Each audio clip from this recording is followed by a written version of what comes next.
continue. Alors, la lettre Kaf, c'est la lettre du kif. Ten kafa. Kafa. Mazé kafa.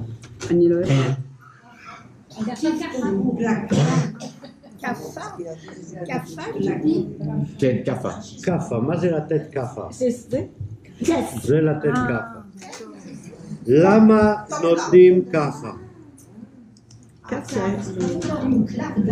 Non, kafa. Kafa, c'est la paume de la main. Kafa, c'est kafiad, al-kafiad. C'est comme ça qu'on appelle la lettre kaf. Alors, pourquoi est-ce que la lettre kaf, on l'appelle kaf? Et qu'on fait des kafak? C'est la forme. Parce que la lettre kaf, c'est un cli comme un kaf. Mazé kaf. Kaf. Kaf, c'est une cuillère. Mais c'est aussi ce qu'on appelle un cli qui boule. Un outil de réception. Cli. Donc le kaf, c'est avant tout un ustensile de réception. Et qu'est-ce qu'on fait avec le kafaya? Qu'est-ce qu'on fait avec ça? On travaille avec. Ok? On travaille avec. Hein? Une main, c'est fait pour travailler. Comment travaille-t-on avec une main? Avec le verbe lekofef. Lekofef. Lekofef. Kifouf. Kifouf, c'est, en hébreu moderne, on dit plier. Hein? Hein? Plier ou se plier. Se déplier, se plier. Les kofef ou les it kofef. D'accord? Donc c'est yecholet à kifouf. C'est la possibilité, la potentialité de prendre une matière, n'importe quelle matière, et de la travailler. C'est-à-dire qu'on est arrivé maintenant dans un domaine où on fait des choses, d'accord? On fait des choses, les lettres 20, 30, 40, 50, 60, 70, 80, 90, Kaf, Lamed, Men, Nun, Samer, Ain, P, on rentre dans un monde, dans un univers de faire, dans un univers de faire, de voir, de fabriquer, de tout ce que vous voulez, d'accord? On rentre dans un univers où l'homme agit sur la matière. D'accord? L'homme agit sur la matière. D'accord? D'ailleurs, on a vu que, on voit que la lettre Kaf, elle ressemble singulièrement à la lettre bête. Nahon, bah oui. ressemble à la lettre bête, sauf que la lettre bête, elle est un socle et elle est stable sur la terre. D'accord? Alors que la lettre Kaf, elle peut se retourner. D'accord? On peut la voir comme ça, mais on peut la voir comme ça, on peut la voir comme ça. D'accord? Un cli, par définition, on peut, je sais pas moi, s'en servir comme pour ramasser de la poussière, hein? Et ça devient une pelle. Ça sert à boire, ça sert à tout ce que vous voulez, à recevoir l'eau de pluie. Hein, l'eau de pluie. Comment on reçoit l'eau de pluie? On pose un instrument, la pluie elle tombe, pof, il y a de l'eau. Voilà. Donc, voilà. Pour l'instant, on va s'arrêter là, mais c'est très important de savoir que c'est un cli, c'est l'outil du kifouf. Et c'est l'outil de ce qu'on appelle l'étinat tsura, de donner une forme. Hein? Comment est-ce qu'un potier travaille? Voilà, dans la matière. Ok. Zéro. Alex, Yes.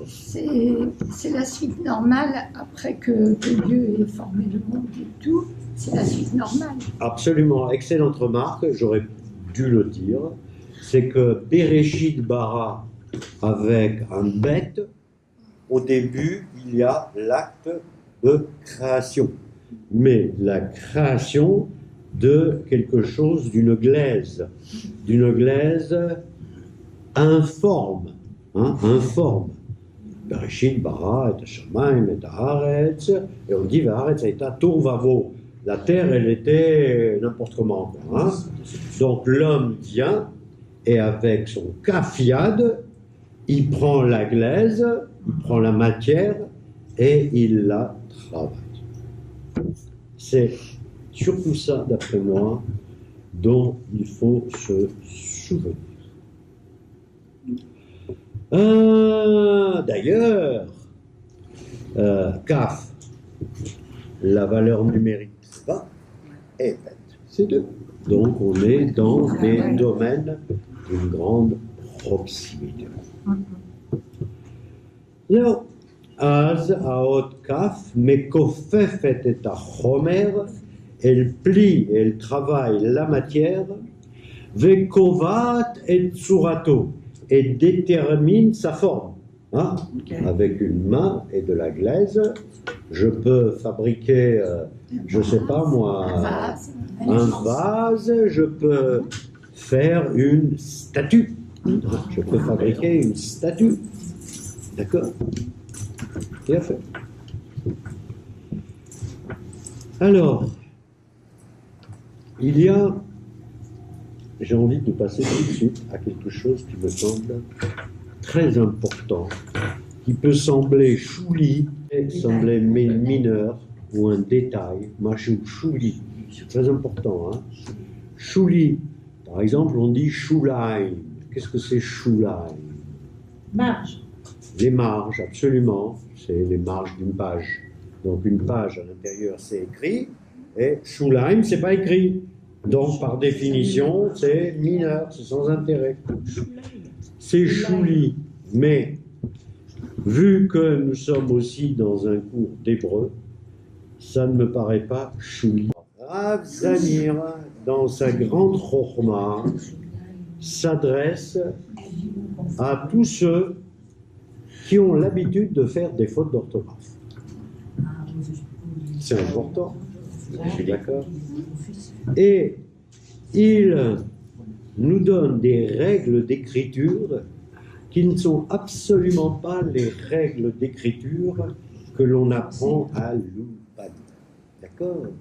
Ce sont des règles d'écriture d'un grand omek, d'une grande profondeur. On pourrait dire même kabbalistique. Mais en fait, ce n'est pas kabbalistique, point. Il y avait d'ailleurs un livre que j'ai beaucoup aimé, qui s'appelle la Kabbale, qui a été écrit par un grand Chacham qui est disparu, qui s'appelle le Rav Safran. Et le Rav Safran, qui a été entre autres grand rabbin de Roumanie, d'ailleurs c'est lui qui a marié mes parents, et ensuite il a été grand rabbin de Genève, d'accord, grand rabbin. Et ensuite ses descendants sont tous en Israël, qui sont aussi des rabbinim extrêmement connus, et il a écrit le livre, un gros pavé comme ça, qui s'appelait La Kabbale. Alors tout le monde est allé acheter le livre. Il n'y avait pas un seul secret. Et il expliquait très clairement ce qu'était la Kabbale, c'est-à-dire la Shon Kabbalah, la réception et la transmission. Donc c'est un livre que j'ai beaucoup aimé, mais qui n'est pas du tout à la mode. La première leçon qu'il nous donne, Rav Zamir Cohen, c'est quelle est la différence, pourquoi il y a des mots qui s'écrivent avec un K et d'autres qui s'écrivent avec un Kouf. Ah ouais, ça. Et il va nous donner une règle extraordinaire. Il dit, qu'est-ce que c'est un Kouf et à quoi ça ressemble un Kouf? Lettre Kouf. Qu'est-ce qu'elle a comme particularité, la lettre Q? Elle descend beaucoup. Elle descend. Oui. Elle a une pointe comme ça. En général, quand tu as une pointe comme ça qui descend, elle fait quoi? Elle pique. Elle pique. Elle pique. Elle fait mal. Fait mal. Un caf, par définition, C'est fermé. c'est presque comme un cadour qui n'est pas fermé. Oui, oui, exact. Cadour. Ah ouais. Un cadour, ça fait pas mal. Non. Hein? D'ailleurs, le mot cadour s'écrit avec un On se voit caf sur la tête. et pas avec un coup. Suivez-moi, suivez-moi, suivez-moi. J'ai pas tout dit. Alors, Donc, la lettre Kouf, Kotsanit Vedokeret. Kotsanit, ça vient de Kotz, Mazé Kotz, la pointe, absolument. D'ailleurs, on dit en hébreu Kotz Batachat, une épine dans le cul. Donc, Kotsanit Dokeret. Dokeret, les chômes des Kira. Kira, c'est du corps, comme on dit. Hein? Piqué, piqué, piqué. avec un coup. Donc, Kouf, le Shon Kotsanit Vedokeret. Comme sa forme l'indique, d'accord? Elle a un grand, comme ça, là, et elle pique. Donc, la lettre Kaf, au contraire, c'est Kli ou Kli Kiboul. C'est un outil qui reçoit. De réception. C'est Machéou chez Mechil Machéou. C'est Kli chez Mechil. D'ailleurs, Mechil, c'est contenir. D'accord? Mechil. C'est Akos Hazeh ou Mechil Maim. D'accord? Zotomeret. Kol Mila, il faut Kol Mila chez Nirtov.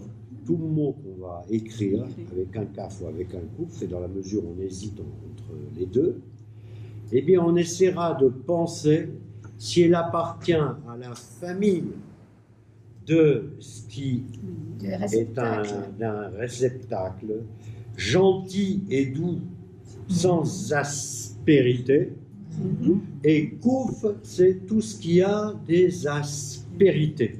D'accord? Comme Tkira, d'accord? Ou comme Kotz, donc des épines.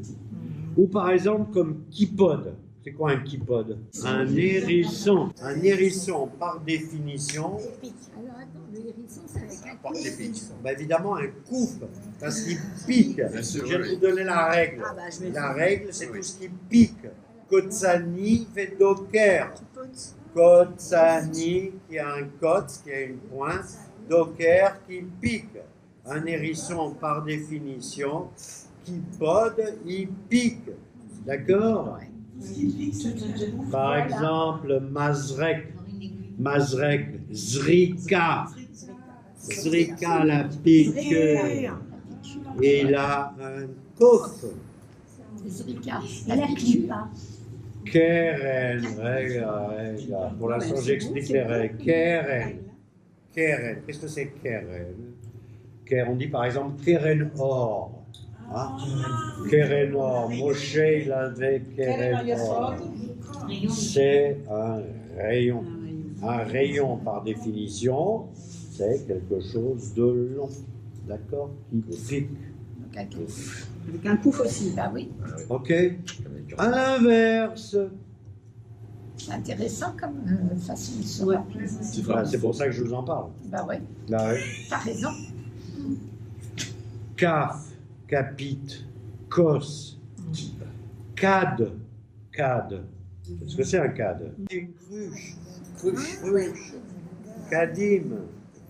C'est un Qui squat. pas, non? C'est un squat. Kippa, évidemment. Ah oui. Kippa. Cruche. Hein? Kippa. Clouve, c'est quoi un clouve? Clouve. Clouve. Je sais pas. Niche. Kior. Évier. Kior. Par définition, un clouve contient un chien. Ce que je vous dis là, c'est que vous pigez bien. Contenu. Ouais, ouais. Contenant, pointu, piquant. Piquant. Ah, c'est D'accord? Beit Knesset. Mazé Knesset. Assemblée. Mazé Kibbutz. Assemblée. Rassemblement. Oui. D'accord? Mazé Achsania. Artienne. Ah, j'ai Amarti Ar, Amarti Achsania. Aleph Kaf.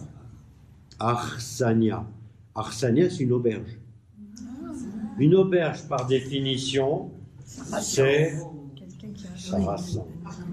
Donc, aussi bien au sens propre comme au sens figuré, tout ce qui rassemble, tout ce qui met ensemble, tout ce qui reçoit, c'est avec un kaf.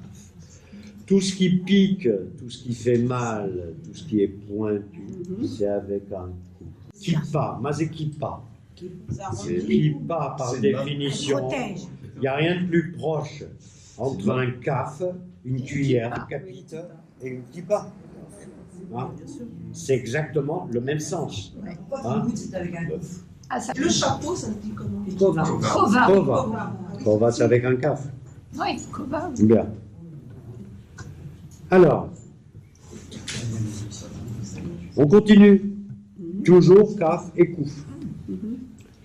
Donc, tout ce qui est igoul ve kitour, igoul, tout ce qui est rond et un truc qui entoure, qui tourne, les catères, coter.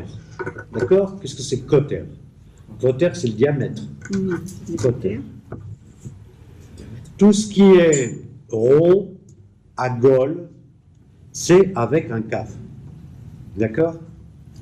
C'est kippa, kova, keter, la couronne. La couronne, c'est rond, hein? Kikar aussi. Kikar, absolument. Et birkaim, hein? Birkaim, les genoux. Hein? C'est kaf.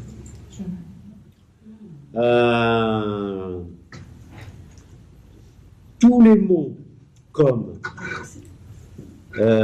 essayez de me suivre là, tous les mots comme Kabbalah ou l'Ekikra, c'est-à-dire prendre, donner, c'est-à-dire entre prendre et donner, il y a un groul, d'accord? Il y a quelque chose qui donne à quelque chose d'autre. D'accord? Donc, par définition, ça va, ce qu'on appelle d'une reshoot à une autre reshoot, d'une propriété à une autre propriété, et ça franchit une ligne. C'est le règle grammaticale, hein, qui franchit une autre ligne, c'est avec un coup. Et je vais vous expliquer pourquoi. Par exemple, le mot kibbutz, dont vous parliez tout à l'heure longuement, c'est lekabetz. Lekabetz, c'est assembler. C'est-à-dire, ceux-là, ils sont là, ils sont éparpillés. D'accord? Il y a un centre d'accueil, hein, un kibbutz, c'est un centre d'accueil. C'est machou chez Mekabetz. Eh bien, ceux qui sont là, éparpillés, ils vont là. D'accord? Les mots qui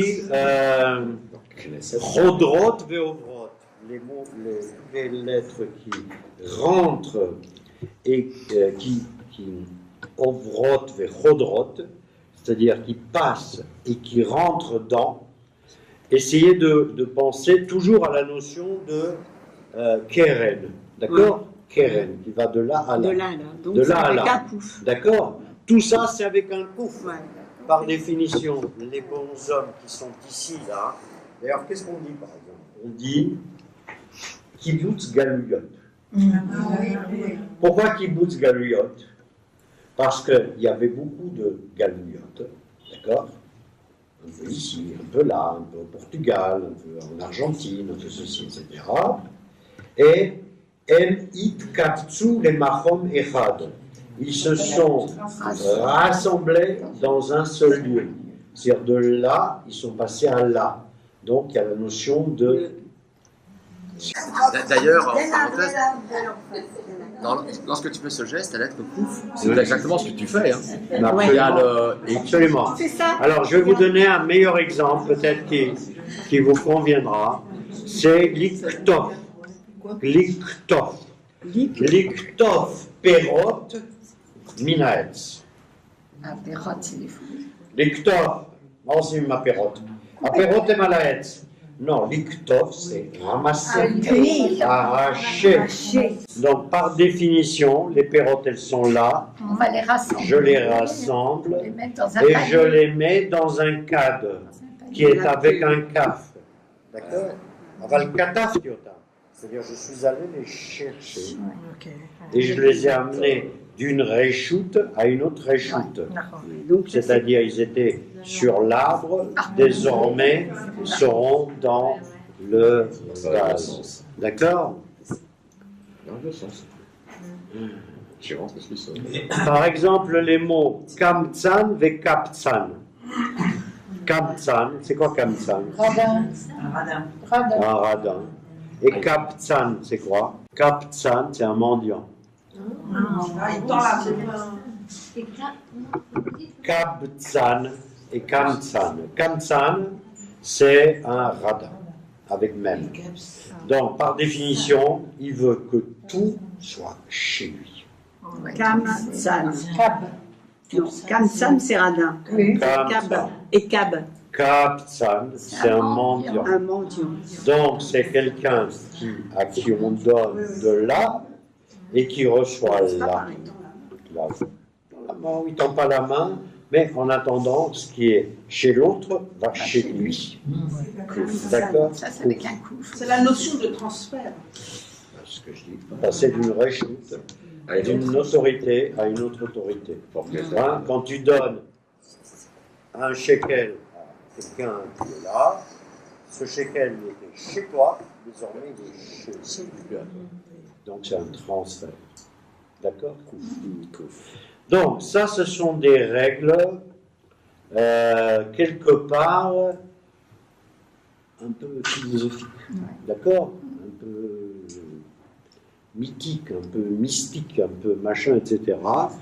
Mais ce sont des règles philologiques spécifiques à l'hébreu. Allez trouver d'autres langues qui traduisent des concepts aussi élevés. D'accord? Donc vous voyez que les lettres là ont un sens qui dépasse amplement leur fonction.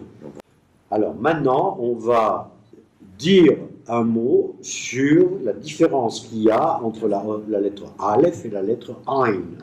D'accord?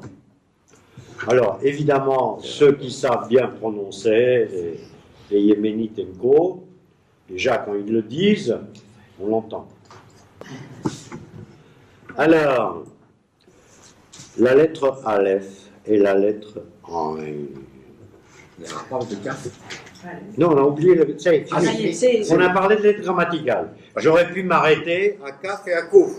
Mais comme ça continue et que ça donne des indications sur la façon d'écrire.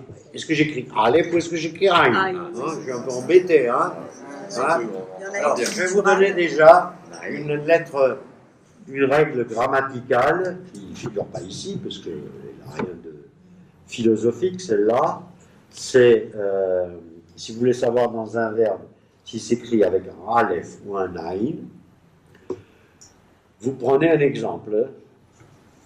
L'exemple suivant, c'est les et chol. D'accord? Les et chol, et.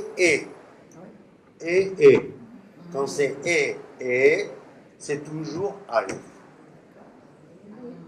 D'accord? Okay. La, a, vod. A, c'est un et. Okay. Alors, les rôles Aleph. La sot, etc. Et. La vod. La avod. La amol. La A, c'est Aïn. Et, c'est Aleph. La lettre Aleph, il faut se référer, nous dit Rav Zamir, al Achdut Aboré. Il faut se référer à l'unicité de Hachem et à la Neshama Aruchanit Sheafach Be-Adam, et sur l'âme spirituelle, non matérielle, qu'il a insufflée dans l'homme. La lettre Aleph. Je m'explique. D'accord? D'ailleurs, Adam, c'est avec Aleph. D'accord? Ça veut dire quoi? Et tous ces mots qui dérivent de là sont écrits avec Aleph. D'accord? Ils ne sont pas écrits ni avec He, ni avec Ain, ni avec rien du tout. D'accord? Adam, par définition, Aleph. Il part Béapo. Il a insufflé dans son nez. Hein? Dans quoi il a insufflé l'âme divine? Dans son nez. Oui. Dans son nez. Dans Aleph. Af. Non, ne t'occupe pas de Af là. Il a insufflé la Neshama. Donc s'il a insufflé la Neshama, eh bien, par définition, ça s'écrit avec un Aleph. D'accord. Bien. Adam, il y a aussi un autre mot qu'on oublie souvent, c'est Enoch. Enoch, c'est aussi un homme. On dit Ben Enoch. Oui, tout ça est un Aleph, ma chérie. D'accord. Isha, Av, Em, Abba, d'accord? Ça, c'est tout un Aleph. D'accord? Adama, c'est Adam. Okay. Alors, tout ce qui est en Aïn, ça traduit une vision vers le loin. La meilleure preuve, c'est que le Aïn, c'est l'œil. Ouais. Aïn, c'est l'œil. Mais c'est aussi tout ce qui va vers le lointain. Hein? Vers le lointain. La ville de Roche-Haïn. Oui, Aïn, évidemment, Roche-Haïn. Bon. Par exemple, Etz, c'est grand, d'accord? Arima, c'est quelque chose. Arima, c'est quelque chose qui s'est assemblé. Par exemple, Arimat Avanim, c'est plein de pierres qui sont ensemble, d'accord? Un tas de pierres, d'accord? Arimat Avanim, Off, la ouf, les mers Hakim, hein? Voler vers le lointain. Par définition, quand on vole, c'est pas pour faire du surplace. C'est avec un Omek, Machou Amok. Omek, c'est profond. Ça reste pas à la surface. C'est vers les profondeurs. Gamkamok. Vous avez compris? Ouais. Disons, Merci. c'est pas fini, hein? Ah non, mais. Faut te remercier. Pour ton anniversaire, voilà. Ah, c'est fabuleux. Hein. Et la lettre Hey, dont vous m'avez posé la question, c'est tout ce qui traduit le passage entre le masculin et le féminin. Et nous l'avons déjà vu dans la lettre Hey. C'est tout ce qui donne vie. Hein, le masculin, par définition, qui ne donne pas vie, et le féminin qui donne vie. D'accord? Donc, Melech Malka, Amar Amra, Michéou Michéi, etc. D'accord? Pour... Est-ce que le peut être au début aussi? D'une façon générale, ces règles que je vous donne, ce ne sont pas des lettres. Vous m'épuisez là. Des lettres grammaticales strictes. Oui, il y a des exceptions. Ce ne sont pas des lettres grammaticales strictes. Dans des directions. Ce sont des indications, des perceptions, des indications qui partent de la mahout, c'est-à-dire de l'essence de la lettre, et qui te donnent des indications sur la façon dont elle est écrite, pour éviter de se planter. D'accord? quand je dis Kotz Batachat, eh bien, une épine dans le cul, on ne peut pas écrire ça avec un kaf. C'est pas possible. Vous comprenez? Parce qu'un kaf, c'est doux, c'est rond, il n'y a pas un truc qui pique. D'accord? La lettre kaf, nous revenons à la lettre kaf, c'est El Mécha.